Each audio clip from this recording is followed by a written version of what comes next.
Good morning, everyone. Welcome to the Athlete Soul Tuesday educational webinar. My name is Miriam Glaze. I'm the founder of Athlete Soul. I'm joined here today with Evan Burk, who is our program director at Athlete Soul. We're going to be talking about networking and relationship building in the age of Zoom. But before we start, just a few notes on how the event is going to be organized this morning. As usual, we record all of our webinar and it will be available on our website following the event. We start with a presentation from Evan, and this will be followed by some questions from the audience. So if you want to ask any question, you can do so into the Q&A box, and I will be recording them and asking them to Evan at the end of his presentation. You can feel free to ask your question while he's doing the presentation. And then we should be up for about an hour until 10 o'clock our time here in the Pacific. And we'll then pass it on to Evan for the start of this presentation. Here you go, Evan. Awesome. Thank you, Miriam. Just can you just confirm that the screen pops up and we've got this? We are ready to go.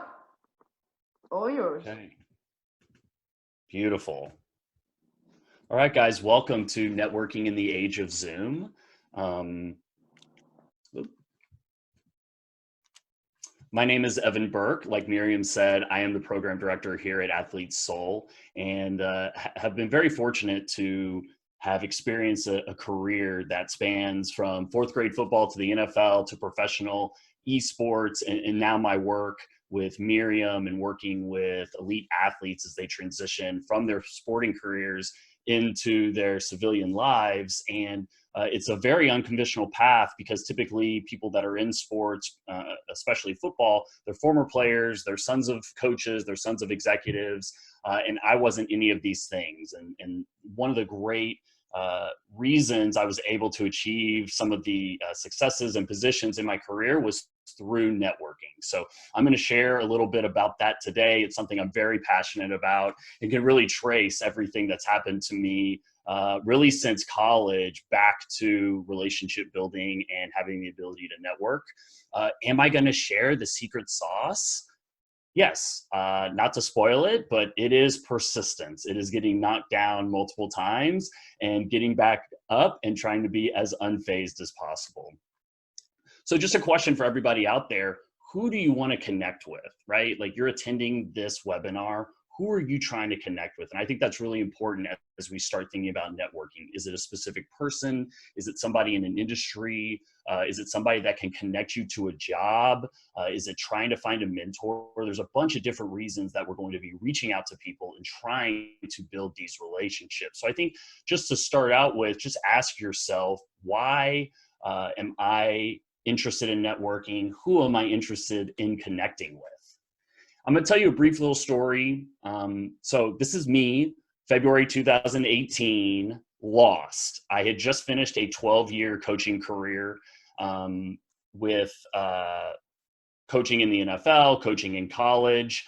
I had had a sales position at a corporate company, and I had recently been fired. And so I had gone on like on a trip. I was trying to find myself. And in 2018, February, I really didn't have any idea what I was going to do or even what the next step in my career was going to be. A friend had introduced me to a CEO here in Santa Monica, California. By all accounts, kind of, a very important person that I probably would not be able to get a meeting with otherwise. This meeting started horribly. I thought I was there to interview for a job. Literally, as we were standing in line waiting for coffee, I said, "I'm here to be your chief of staff." He informed me very quickly that that was not the reason for this meeting, for this interview. And so he was really cool about it. "Hey, how can I help you?" And really started to kind of ask me what I was interested in. At the time, it was leadership, it was sports, it was technology. And this is when he kind of brought esports to me, and I had never really heard of it. I was not familiar with it, and I didn't know anybody in esports. So how was I able to go from that one conversation to working with a professional esports team 6 months later. So I'm going to show you some of the secrets and just some of the basics for being able to leverage the people that are already in your network and also accessing people that maybe you don't have any connection to right now. So again, we're going to be covering what it looks like today and really some of the basics that are always going to stay the same. So I think one of the first things to consider is that networking is changing. Obviously, with COVID-19, we're all in really a state of flux and uncertainty. That's totally fine. Everybody is kind of transitioning to this video meetings, having the ability to access each other without having to physically be there. So one of the things I would say is that this is no different from normal networking. Be prepared to put in the work, but recognize that this is going to be an adjustment and be prepared to make that adjustment. I would also say, how far away is your phone from you right now? Probably within arm's reach, right? How can you leverage this? How can you take advantage of this? And really encouraging you guys to try new things. Here in 2020, lots of technology available to us, lots of different avenues to access people. Let's try new things and try and get in front of these people. But as much as things are changing, things are always going to stay the same. So these are just a couple of principles that I think are very, very important from how to win friends and influence people. If you don't take anything else away from this webinar, please take away that this is a must read. Absolutely love this book. Really wish I would have been introduced to it earlier. And I think just a couple of key points that you're going to see come about throughout this presentation. Give honest and sincere appreciation to those around you and those that meet with you. You want to be genuinely interested in people. That's really a great way to engage them and build those relationships. Smile, always great.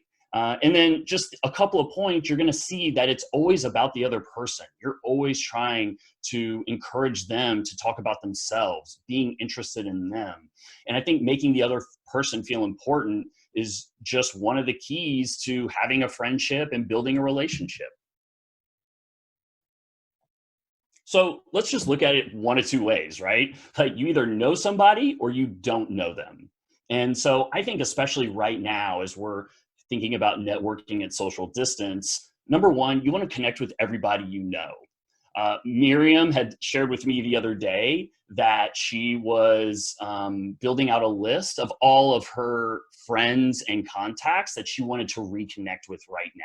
I think that's a great thing to do. And I think checking in with these people, especially now, is totally legitimate and a very easy thing for you to do. I think virtual coffees, very much a thing right now. And I would argue that this is probably going to be a very big player in our professional lives moving forward. Here in LA especially, it doesn't make sense to spend 2.5 hours total driving to a coffee shop through traffic, having a 15, 20-minute meeting, and then driving all the way back. Much easier to do a virtual coffee, get on with your day. And then also the ability to stay connected with people through social media. Huge piece in terms of staying connected with people. And I think also connecting with people that you don't know. You want to go through your network. You are going to have to do some cold calls. And I think virtual coffees, as I said, are going to be a big player in our professional lives moving forward. So using social media, especially here in 2020, definitely want to clean it up. I always tell some of the athletes that I work with, can you show your social media to your grandma? If so, that's great. Just want to make sure that it's an accurate representation of you, both personally and professionally. I think engaging on social media is a huge opportunity as well, whether that's creating content or maybe you're commenting on somebody you follow. This is also a really great way, like we were talking about, everybody's phone is right next to them. Make it as easy as possible on you and on the people you're trying to connect with. Creating on social media is also a great avenue to explore. And just kind of like, just so we're all on the same page, being connected to somebody on LinkedIn does not mean they're part of your network, right? And so you are going to have to actually build that relationship before you can actually consider them a part of your network or make any type of ask of them. So I think just looking at the platforms, I'm huge on LinkedIn. This might show my age, but I also really enjoy following people, following the professionals that are kind of in the athletic space, that work in the same realm as I do. And so that's a really great way to engage people. Obviously, it's going to be a totally different experience than following people on Twitter and Instagram, but those also have their places as well. So while LinkedIn is very, very professional, very much putting on that professional face, Twitter's also great because there's a lot of smart people that share a lot of great information on Twitter. So I think also that's another avenue to explore. And I think Instagram, we were talking a moment ago about staying connected to people. How easy is it just to watch people's stories and comment on them? I know me personally, sometimes I'm watching stories and I'm just watching them, actually taking the time, commenting on somebody, maybe they're posting a pic of their dog or their baby, that can be a huge connection point. And it might just be a small thing, but you're looking for those touch points. I remember recently I was having coffee with a current NFL player that I coached previously, and we were sitting there and he was talking specifically about this. And he was actually going through his social media and he was showing me how he connects with the people in his network. And it's literally as simple as going through stories. They post a picture of their kid and he's like, wow, getting so big. Hope y'all are well. Very easy, very simple. And I know there's other platforms. These are the three that I'm probably most familiar with. So there are others, and definitely explore those as well. So I think getting into kind of like how we are going to access these people and what we're going to talk about, we want to talk about the why. And I think understanding your why is really key. Are you trying to get a job? Are you trying to open doors for yourself? Maybe you're looking for advice, or maybe you're just looking to learn from that person. Understanding your why is going to set the tone for how you're going to reach out for them and ultimately who you're going to be reaching out to. And I want to encourage you guys, be specific. This is huge. So we don't want to just reach out to people and say, hey, I'd love to get your advice on what I should do for a career. Very few people are going to do like that CEO did in the story I told you before, where he's going to actually spend the time and say, hey, what are you interested in? Oh, you should explore this. A lot of busy people that you're probably trying to network with ultimately don't have that type of time. So being as specific as you can makes it easier for you to connect with them and for them to understand what it is you want from them. So it's easier for them to help you. It's a lot easier to say, hey, I'm really interested in real estate and I'm wondering what you would do if you could go back when you first started in real estate. What type of job would you be looking for? That's totally different than going to somebody and saying, hey, I want to make a ton of money. What do you think I should do? Right? Very different. This also helps you understand who is going to be the best person to reach out to. It also helps determine what you're going to say in your outreach to them to ultimately connect with them. So we have our traditional ways of connecting, right? These are things we're all used to: emails, phones, letters, even social media right now. Definitely want to encourage you to be creative and start thinking a little bit outside the box. So for me personally, handwritten letters are huge. When I got my job in the NFL, I was working at SMU. I'd only worked in high school football and college football. I didn't know anybody in the NFL. And I started a handwritten letter a handwritten letter campaign that I actually ended up writing 450 coaches and employees of the NFL that worked for NFL teams. And that ended up getting me 12 responses. So we talked earlier about the persistence, and I think just finding small little ways that you can kind of get into somebody's inbox or get in front of somebody is really crucial. Attending webinars just like this and following up with the people. You can either follow up with people that are in attendance, but also think about it too, following up with the people that are presenting. If somebody reached out to me and was like, wow, Evan, such an engaging webinar this morning. I learned so much. I'd love 15 minutes of your time. Oh, you want to talk about how great I am? Happy to give you 15 minutes of your time. So I think actually following up with the people that are presenting is great.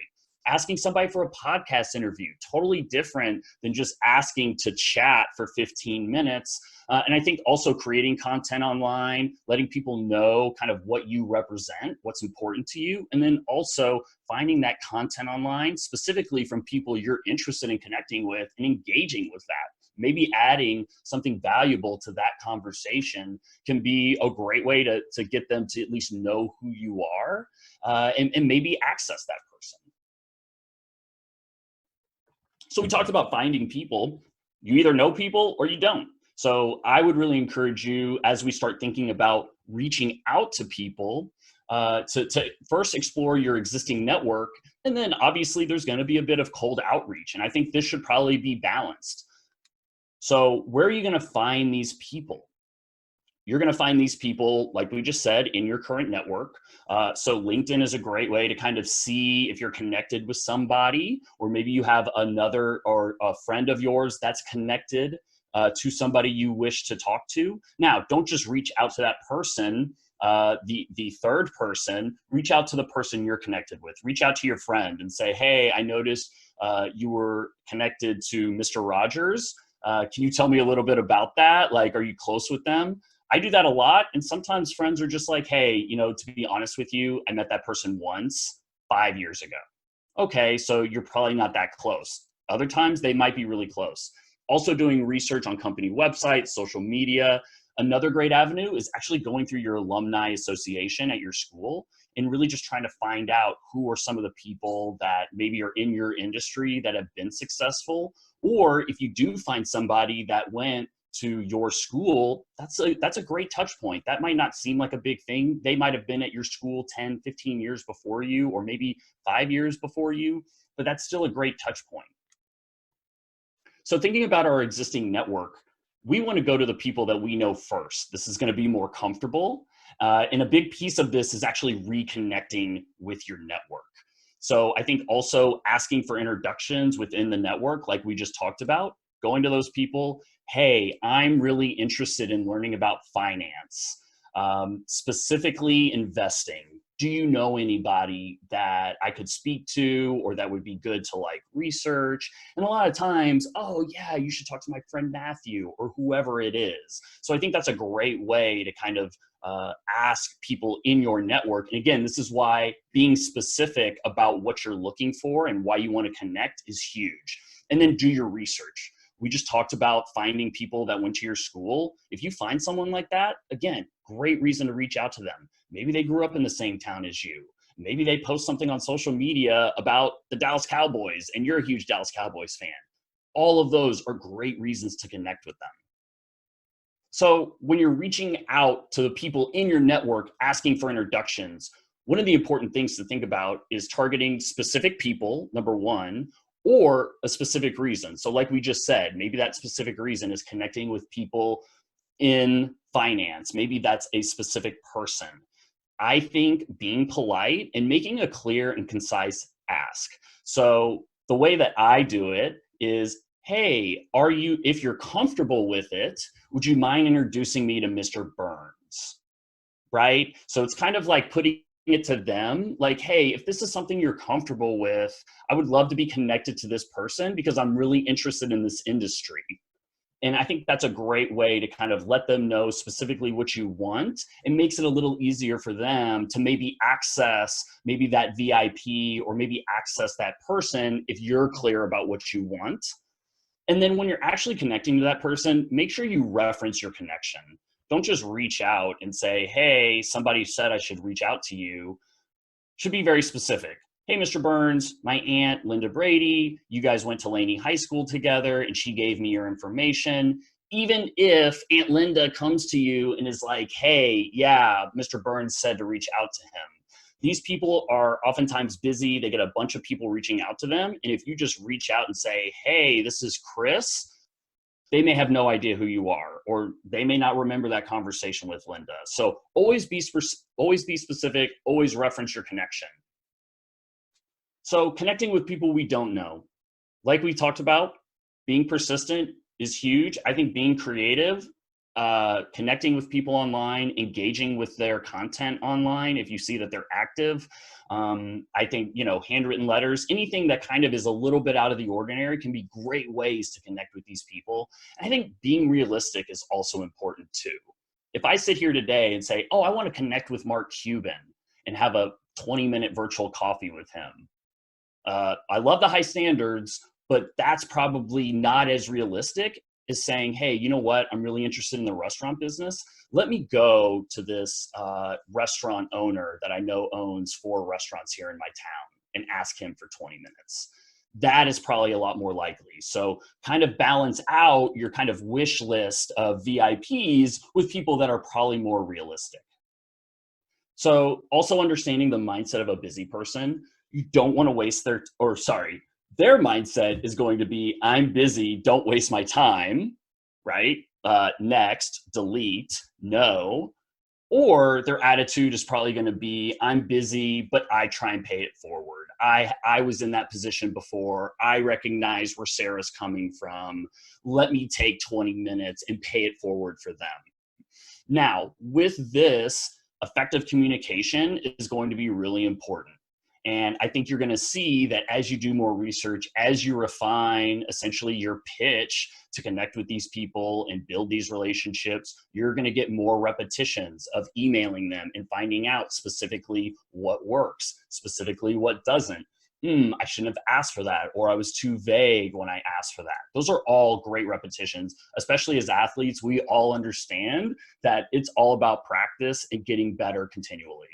Always be respectful as well, regardless of what their answer is, regardless if they ignore you. Always be polite, always be respectful. You just never know when it's going to come back around. And again, you're trying to build a relationship. So you might be asking somebody for a meeting. You go to that restaurant owner, you ask for that meeting. Hey man, I'm swamped right now. I literally have no bandwidth for this. Check in with me in 3 months. Okay, cool. You should put that in your calendar, and you should definitely check in with that person. You might have to do that 3 or 4 times. Again, that persistence is huge, and you just always want to be respectful regardless of what their answer is. You're asking them for something, and they don't owe you anything. So let's talk about the outreach. Just take a look at this and see which one of these two maybe hits harder in terms of making you want to connect with that person. So we'll see this first example at the top in red. Very vague. We share several mutual connections. We talked before, reference that person, reference those connections. Hey, Adrian speaks really highly of you. I'm looking forward to chatting with you about this. Also, look at this person's ask in red. 15 to 30 minutes on the calendar for an introductory call. Yikes, that does not sound fun. That does not sound like something I want to sign up for. I don't even know who you are, and I don't even know what you want. Not a great email, not a great way to outreach. Now, this one at the bottom, there's a lot of things I would change about this, and I'm not saying it's great because it's me, but look at the difference between the top email and the bottom email. At the bottom, I came across you as I was researching Los Angeles-based esports teams. Okay, immediately now I know why, or this person knows why I'm reaching out to them. Also, I'm very clear. I want to get your career advice for 15 to 20 minutes. I'm very clear about what I want, and I'm being very specific about the time limit. I'm not saying, hey, an introductory call to learn about you and your family. Nobody's got time for that. Honestly, the busy people that you probably want to connect with and have in your network aren't going to have time for that. So again, just understanding the difference between these two and adjusting your outreach accordingly. Okay. So let's nerd out here for a second. What is a cold email essential? So I think there's a couple of things that you want to think about when you are reaching out to these people, regardless of who it is. First of all, killer subject lines, something that catches their attention, something that lets it be known exactly what this is about. Hey, want to connect with you? Probably not a great one. Looking back on this, maybe this is actually not bad. It's like letting them know I want coffee. You could just insert virtual coffee here for networking in 2020. And I think maybe I would put advice in here somewhere, but again, it's a little different. And so you want to have something that maybe catches their attention because they're going to get a lot of emails. Also, you can see here in blue, we talked about it just a second ago, specify a short period of time, and you definitely want to give them multiple options. If I could go back and change something for sure about this, it's that I don't even give a time or a date. I would probably go back and say something like, hey, I'm usually available Tuesday mornings and Thursday mornings from 9 to 12. Something where it's it lets them know where they can look at this and easily reply to me like, hey, I'm at this coffee shop at 9 o'clock every morning or whatever. I think also just having an intro. You can see this intro. It's very clear. You do not have to read this whole email to know exactly what it's about. I want career advice. I only want 15 minutes of your time. I was a former football coach and I just left the sales industry and I want to learn about esports. Boom, right? Very clear, very concise. Notice how it's only 2 sentences. Okay, your request, be specific. Okay, so obviously I'm asking for career advice. I want to learn about their job. I want to learn about their journey.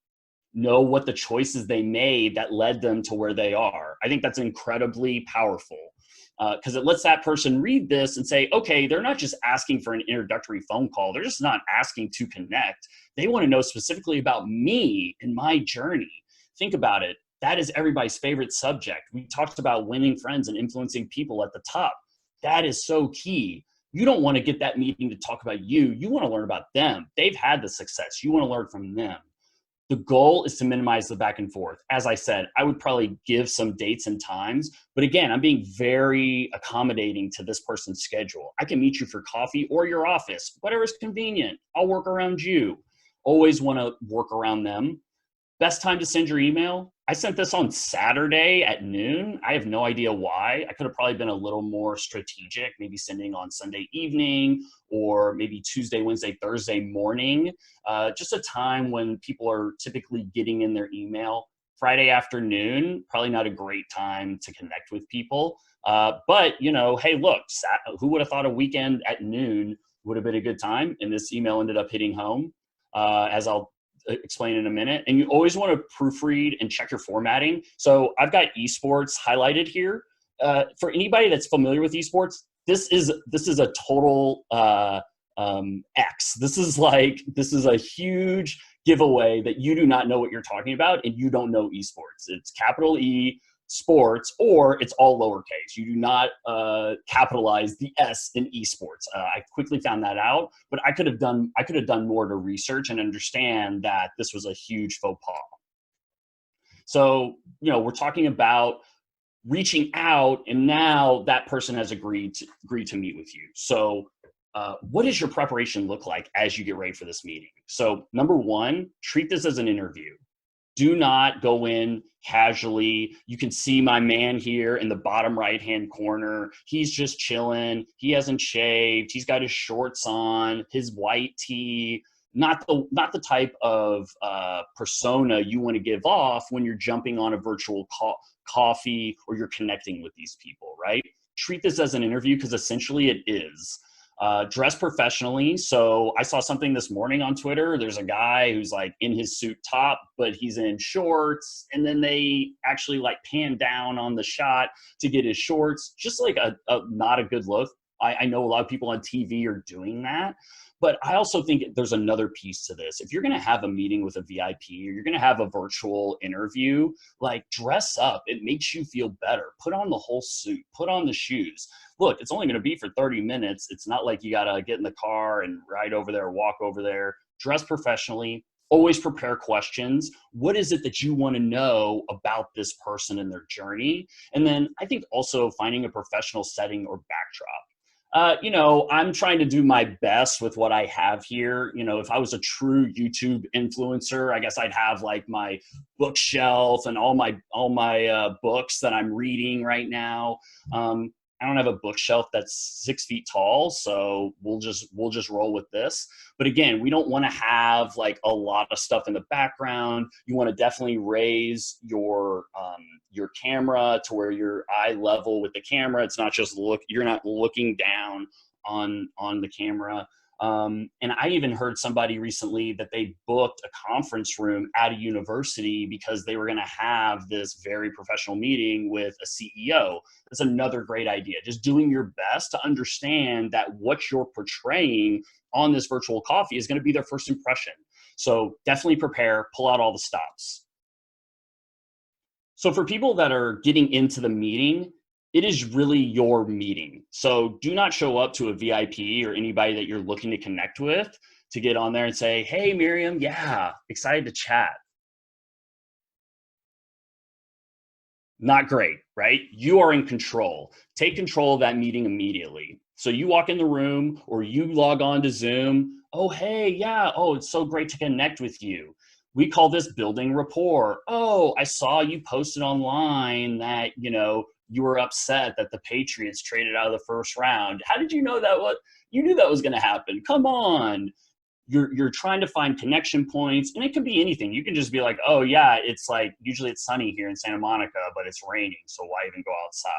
Okay, 2-3 minutes of this, and then you want to get right into the meeting. You don't have a lot of time. You just want to be a real person. So after you build rapport, set the agenda. Well, listen, Mr. Burns, I really appreciate you taking the time. I really just had a couple of questions. Like I said, I'm Linda's nephew, and she had told me great things about you. I know you've had a lot of success in the finance industry, and I just want to learn a little bit about your journey and kind of like what your job is.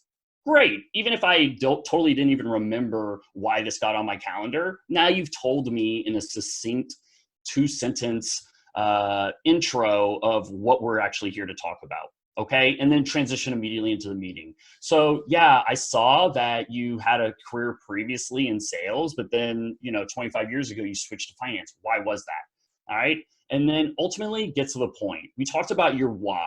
Are you there just to learn about them? Maybe it's just to connect with them. If so, maybe that's just great to talk about them and learn about them. Maybe you're asking for advice. So I would just try and get to that as quickly as you can and just be cognizant of the time. So also the questions in your meeting. So we want to talk about them. Everything should be about them, current, past roles, their journey. I think just kind of things that maybe you're contemplating in your head, like how important do you think it is to have an MBA to be a finance professional? Well, not that that person has the right answer, but they're going to give you their answer from their perspective and what led to their success. I think also in your preparation, giving options is so much more valuable than asking for advice. Hey, I want to be in finance, and I would love to have a helicopter one day. What do you think I should do? I don't know, man. I don't know what your situation is. I don't know anything. But if you go into that meeting and you're like, hey, so I really want to be in finance. I haven't quite decided whether I want to be on the investing side or the insurance bond market or whatever. And I'm just curious, as somebody who's really outgoing and hates being inside, do you think that, which career path maybe fits best?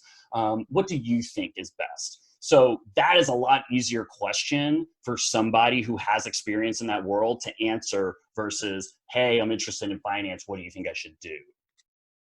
All right, so real quick, topics to avoid. Don't talk about money. Don't talk about politics. Don't get into anything too personal. Remember, this is probably like a 15, 20-minute call. We don't have time for that. We don't even want to really know about that. Do not ask this person to be your mentor. Huge no on this. That will develop over time. If you're looking for mentors, you can just simply say, hey, this is really great to connect with you. I'm always looking for people that I can learn from. That is a great way to kind of encode, say that you're looking for a mentor without actually asking somebody to be your mentor. That's just a super awkward question to ask. Don't put that person in that situation. If that is going to naturally evolve, it will naturally evolve. And then I think if you're connecting with these people trying to get a job, I would really take the approach of actually putting that person kind of like on notice that you're looking. That might be a more effective strategy than actually asking for a job. Hey, I'm looking for a job at, Burk Wealth Management. Do you have anything? Okay, well, that's a yes or no question. But if you say, hey, Mr. Burns, I'm really interested in this. I love what you said about kind of being on the investing side. That's definitely where my interests lie. If you hear of anything, I'm definitely interested in talking to anybody about anything that has to do with investing or wealth management. So please keep me in mind. I would really appreciate that. That can be much more impactful. It doesn't put pressure on that person. And then also, they probably don't have anything for you right now. But guess what? They have a conversation with a good friend 4 weeks from now. You just had a nice little virtual coffee. So I think that can be a lot more effective than actually asking for the job. So here's another big thing, taking notes. I'm huge on this. As you can see, like you can just really start to get a little bit of an insight into my organizational craziness. So I'm huge on this. And this is how I organize my notes going into a meeting. So we'll see here at the top, obviously I'm titling everything, I'm dating everything. I've got exactly who gave me this intro as I'm taking notes. And I've got right here in green, parking lot. So yes, I have different colored pens that I use on basically every document. And the reason I do that is so it's easy for me to clarify in my head, where am I going? Parking lot is basically where you put all the questions that you want to ask this person. Now take a look here. I've only got 4 questions. This is not something where I'm like going deep down and trying to figure out everything. It's literally, these are the 4 things I want to know about. And if our conversation goes past 15, 20 minutes, great. But these are the 4 things I probably want to know about. You can also see I've got a little building rapport section. We talked at the beginning, or we talked a moment ago about at the beginning of the meeting being like, oh, hey, so yeah, I saw like you just had a granddaughter that was born. Oh my God, that's so exciting. Is that your first? Oh, wow, neat. So I'm writing down specifically things that they're saying as they're talking to me. This person, as a matter of fact. Oh, yeah, your name's Evan? Yeah, my son's name is Evan. Okay, well, guess what? Now I'm writing that down. And now the next time I reach out to them, hey, how's Evan doing? Right? Very easy, in a very great way to let these people know that you're paying attention and you're listening. All right, then I have my meeting notes. This is really about them and their journey and really kind of like, again, getting them to talk about themselves and learning from them. This person is a speaker. He's an organizational consultant. I am entering into this space. I'm interested in learning more. He's giving me a lot of great info, but then also he's giving me information about the industry. He's giving me information about marketing. And then you can see here at the bottom, I don't even think on this one, I even asked for advice, but he kind of like was like, hey, Evan, if you want to be in this world, this is what I would do. Boom, boom, boom, boom, right? That's so valuable. That's exactly why I wanted to have this 30-minute meeting. And listen, I was prepared. I came with questions. Now this is pre-COVID, so this was just a phone call, but I'm writing everything down. So not only am I doing that for me too, but if you're on a virtual coffee or an in-person coffee and you're writing everything down that I'm saying, this 15-minute meeting is going to turn into a 50-minute meeting. Right? Like, you seem super interested. You love hearing my stories. You're writing down everything I'm saying. How can I not want to sit here and share with you? Okay, ending the meeting. So again, you get to like 15, 20 minutes. Maybe you're getting the sense that like, look, this person's super busy. They keep looking down at their phone. They seem that they're starting to disengage. That's totally fine. Time for you to disengage. How do you do that? Hey, Mr. Burns, well, listen, I want to be respectful of your time. I really appreciate you meeting with me. Like I told you, I'm interested in getting into finance. And if there is anything that you kind of hear about that I might be maybe in line for, anybody that I can talk to just to learn more, I would really appreciate that. So thank you so much. Maybe they say something like, oh, you know what? Actually, my nephew, Jonathan, just did blah, blah, blah. Maybe I could connect you with him. Oh, okay. Yeah, that'd be great. Okay, awesome. Well, I don't want to take up too much of your time today. Thank you so much. I will follow up with an email. And like I said, if you're comfortable introducing me to Jonathan, I'd love to have a conversation with him. Boom. I'm closing for next steps. I'm being respectful of that person's time, and I'm disengaging in the right way. Okay, the art of the follow-up. Why is this important? Well, you just had this great meeting with this person, but this person has a ton of meetings every single day, right? And so he or she may not remember the meeting they had at 9:30 on a Tuesday morning. So this is a great way to really kind of follow up, show your professionalism, show your genuine interest in this person, show that you're listening, and like we just talked about, confirming next steps. Hey, I know you said something about sharing that document that really helped you through that tough time. If you're comfortable sharing with that, I'd love to take a look at it. It seems really interesting. Why else are we doing this? This is an opportunity to set yourself apart. You're following up, you're letting them know that you appreciate them taking time out of their busy schedule to meet with you. How can you do this? Bunch of different ways. Obviously, social media is also a part of this. Texting, phone call, emails, all of these are totally legitimate. Handwritten letter, as I told you guys at the top, huge player in my book. I love this. I love you just took 20 minutes out of your day. You're the CEO of this real estate company. it's definitely appropriate for you to spend 10 minutes writing just a nice short handwritten follow-up. And then I also think, what are you trying to say in this follow-up? Keep it very simple. Show your appreciation. Thank you so much for meeting me. Reflect on the conversation. It really helped me when you told me about how important how to win friends and influence people was on your development as a leader. Anticipation. Hey, really looking forward to speaking with Jonathan. And then again, next steps, I'll let how my conversation with Jonathan goes. And I hope you're hope you're staying safe during the COVID lockdown. All right, so maybe it's for a job interview. So that's a little different. Yes, you could definitely write a handwritten letter. A lot of times, especially nowadays, it's very appropriate to follow up over email. So number one, listen during the meeting. So what are your one or two takeaways from the meeting, whether you have to take notes from that, or maybe you walk out of your interview and kind of jot down a couple of things. So pay attention. Appreciation. So here's an email that I wrote to a hiring manager where I actually ended up getting hired. All right. Thank you for taking the time to speak with me. Reflection. I'm actually reflecting on that conversation. Hey, I loved what you said about being challenged every day and working in a competitive environment. I want something that excites me every day like that. It's showing them I'm listening to what they're saying. Also, anticipation for a job interview, especially. Hearing you talk about the company only reaffirmed my interest. I'm so excited to move forward in the process. I can't wait.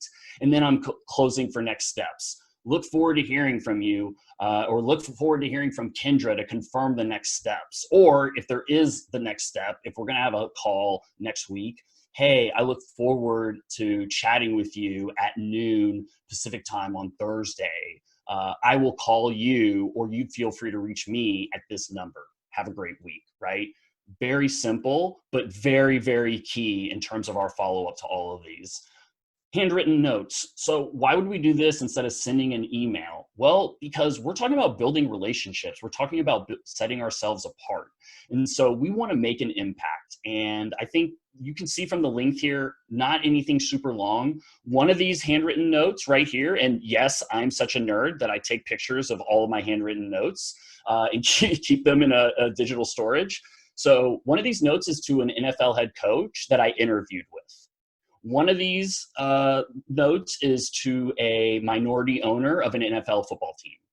These are meetings that you cannot get easily. It took a lot to get these meetings. So am I just going to shoot them a message on Twitter saying, yo, so nice to chat with you. Stay safe. No, I'm not doing that. I'm going to take the 15, 20 minutes. I'm going to write out something nice. You can see, super simple. Thank you so much for breakfast. Look forward to staying connected. Hey, even though I didn't get this job, coach, really appreciate you taking the time. Not a lot of people do this, and this really helps set you apart. And I also want to emphasize maintaining these relationships. So yes, we've contacted them. We've had the meeting. We followed up. Now we want to build that relationship. How do you do this? Well, you stay in touch with them. And this can be a number of different ways. Create touch points. We talked earlier about talking to these people online, chatting with them on their Instagram stories, on LinkedIn. I actually go through at the end of the year and I reread all of the notes from all the meetings that I did that year. And then I write a letter or an email to all these people reflecting on January 16th, 2018. Look at this email. Look at the subject line. Like, what is this about? Reflection on what was January 16th? I don't even know. Oh my gosh, this is Evan Burk 11 months later emailing me to tell me how much he appreciated me emailing him. Also, take note, I'm also including a small update, right? So here's somebody, he's in politics here in LA, not somebody I talk to on the regular, but engage with him every once in a while on LinkedIn. And then here, it's just a nice little touch point. We had a nice little email combo after this. Here's something at the bottom. It was a team that I was working with. Hey, came across this article. I thought of you. I thought this was really interesting about this article. So again, maintaining those relationships. This is just one small example, but it's just continuing that conversation and then scheduling other virtual coffees to maybe get in touch with them. So to finish the story on the esports, I actually reached out, did exactly what we just said. That email I showed you asking for coffee was the specific email I sent to a president of an esports team. These are the notes I took during that meeting, April 10th, 2018. All right. I took these exact notes and I built a leadership training program based specifically on what this guy told me in that meeting. Guess who he hired to do his leadership training, right? It was me, okay? And so this is how I got into professional esports. So it's not only leveraging your network, it's not only being prepared to dominate when you walk into those meetings, but it's also the follow-up. It's also staying in touch with these people, and everything here matters. So building those relationships is so key. And my one challenge to everybody out there is find one person, whether it's in your network or maybe somebody on the periphery of your network, that can help your career and that you can learn from and build your network. And my challenge to you is to reach out to that person and start building that relationship. And bonus points if you actually email them and tell me how they respond. I would love to hear from you guys. So barely made it under an hour, Miriam. That's it for me. But you know, obviously this is something I'm incredibly passionate about. I love talking about networking. And if you guys do have any questions, like I said, feel free to email me with anything. Nice, Evan. Thank you so much. That was You're welcome. fantastic. Really, really appreciate this presentation. So much detail and information for all of us. So I hope that this was really useful. I want to ask everybody again to submit your question in the Q&A, and then we can ask them to Evan. I do have a first question for you. You know, this was really directed to sort of athletes looking for a job or starting to network. I'm just wondering how this is applicable to people that also establish in business and are looking to network to find like business leads. Obviously, in the current environment, it seems that more people have time for networking, but also more people will be looking for that networking so that they can grow their business and try to find some leads. So what do you think about that? Is there anything you would change? Yeah, I think it all goes back. Yeah, you know, we talked earlier about having the ability to understand your why you're reaching out to these people. So that would be kind of the first thing that I would revisit. So maybe you're looking for a sponsorship opportunity. Well, my first question to you would be, do you know what that process looks like? If you don't know, you need to learn. And so that probably is a better why to start with. In terms of learning from those people for like what they look for in athletes or like how to gain those business opportunities. And that will really lead you down that road of having those conversations to learn. As a result of that, you can definitely ask as a result of those meetings or in your closing for next steps or your follow-up about, hey, I'm really interested in this specifically that you mentioned. You know, what advice do you give? Or, you know, if you hear of anything, please let me know. And so I think it all goes back to your why and kind of like determining what that is. And that determines then who you're going to reach out to and really kind of like what the tone is of your outreach to them and what the tone of your meeting is. Yeah, that makes sense. And sort of in the same way for this question, I just asked you about how do we apply this to a business environment. I have the same question, sort of like the college environment. You know, is it relevant for student athletes to start networking super early, even if they're not looking for a job or if they're not looking for an internship? Like, can they apply the same principle to other student athletes, or just to create a network for themselves before they even get onto the job market? Yeah.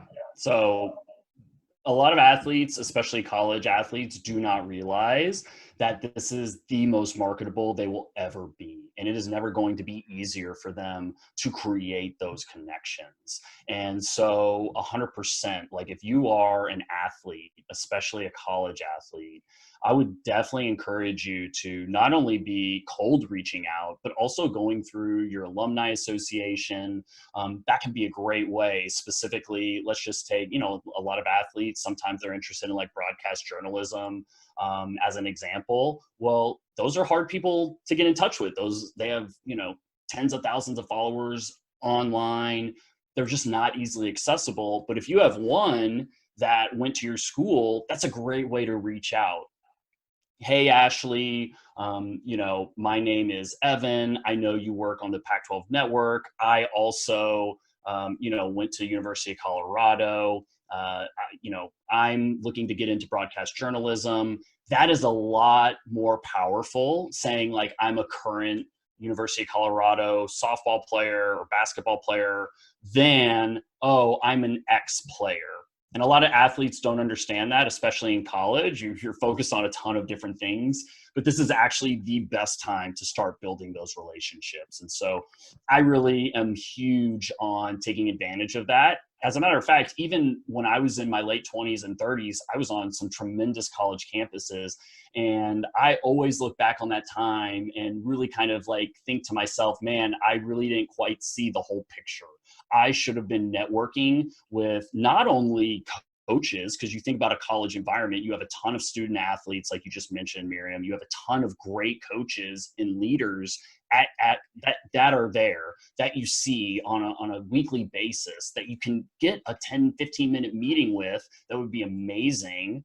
But you also have, professors and deans and people that write specifically on the things that you're interested in that college environment. So I could not be bigger on taking advantage of that platform and leveraging your status as an athlete to gain access to these people. I think this is super valuable, and we've heard from one of our friends, Alicia Jessup, last week. She's a professor at Pepperdine, and she was saying she now teaches from home, facing her computer all day long. She's really in dire need of social connection, and I think right now a lot of professors and people that are off campus and usually have a lot of social connection daily would be really interested in connecting virtually with their student on a more personal basis. So I think this is super valuable. I want to give it a few more minutes to see if we have additional questions from our participant. I also wanted to reflect on a comment that you had regarding the handwritten notes, because I had a conversation yesterday with someone who is a recruiter for a company, and he said the handwritten notes are huge. Now everything for a recruiter, everything is done via emails, via LinkedIn, and even the interview now are done virtually, right? So the handwritten note is an amazing way to set yourself apart. If a recruiter receives a follow-up with a handwritten note, they will have you on top. Like, this is the first thing they'll get. They'll remind them of who you are. And probably at the moment where they're going to be setting up a second interview or actually making a decision on who they're picking, then this is when they're getting the handwritten note. So it was really big on it. And I think it's great that you highlighted that as well. Yeah. And Mary, I have a question for you. When was the last handwritten note that you received? It's probably from you. Yeah, I think it was actually probably from you several months ago. Yes, and more clearly, that was summer 2019. Yeah. If that was truly the last handwritten note that you got, right? And so I just make that point to say, not like that, I'm amazing. Listen, like I said, like my whole career has been built off networking and handwritten notes, honestly. But nobody is receiving handwritten notes. Mm-hmm. This 40 years ago, yeah, of course, that's how everybody communicates. You saw it in the Michael Jordan documentary last week where he said, hey, mom, send stamps. How many athletes in college or in high school have stamps, right? Like, they even know where to get stamps. So my point is like, this is becoming a lost art. And you hit it on the head. When you're going after jobs, what a great way to set yourself apart, to show, again, not only your appreciation, but like just the type of person that you are, the type of reflection that you have, your understanding of basic communication skills. And I think, yes, 100%, you're looking for things that make you stand out. I did not play in the NFL. I didn't play football in college, and I didn't have a dad that was an NFL coach. That basically sums up 96+% of the coaches that are in college and in the NFL. So if you don't have the ability to leverage an athletic status or the ability to have a dad that can just make one call, how are you going to differentiate yourself? So for me, I knew that the deck was stacked against me. So that's why I did that handwritten letter writing campaign. That's why it took 450 handwritten notes to get just 12 responses, right? And nobody's writing me back a handwritten note. They're all replying on email. But from those 12 responses, one was from the Miami Dolphins, and that ended up being where I got my job offer going into 2010. So was it worth it to write those 450 letters? I would say 1,000% yes. So I just think it's an excellent way to differentiate yourself. And again, not everybody's going to be receptive, but you're looking for those that really appreciate that small little gesture, and that are looking to build those relationships. Absolutely. Absolutely. I think that's a really good advice. Great presentation, Evan. Thank you so much for taking the time to take us through your system and principle and get us to know a little bit about your nerdy side. So we appreciate that. Wanted to just wrap up really quickly with letting everyone knows that we have a lot of event planned for the month of May. So check out our website at athletesoul.space/events. We have how to brush up on your interview skill next week, and then we will follow that up with some information on alternative sources of revenue for athletes. So check it out. There's quite a few things coming up that we're really excited about, and I thank you for joining us today. Thanks again, Evan, much appreciated. And we will follow up with a note to all our participants with the sum up from the event today. Thank you.